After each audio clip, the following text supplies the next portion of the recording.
ГСП онлайн. Городские новости сейчас. 5 минут именно столько понадобилось жителю Шудаяга, чтобы убить 2 человек. Жертвами разъяренного ревнивца стала его гражданская жена и мужчина, с которым она изменяла сожителю. Вечер трагедии девушка 29 лет поругалась со своим мужем, после чего ушла из дома, громко хлопнув дверью. Раздосадованный супруг начал топить горе в алкоголе, а потом вдруг понял, куда ушла возлюбленная. Он застал ее с 43-летним знакомым и не смог совладать с эмоциями.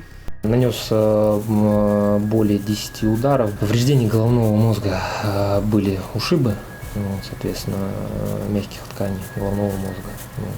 Соответственно, все это было, да. Но и была обильная кровопотеря в связи с переломами костей там, носа и так далее. У женщины даже была сломана челюсть. Трупы нашел сосед убитого, он и вызвал полицию. Обвиняемого нашли по горячим следам, тот не стал отпираться. Теперь ему грозит от 10 лет до пожизненного. Среди смягчающих обстоятельств – помощь следствию и малолетний ребенок на иждивении.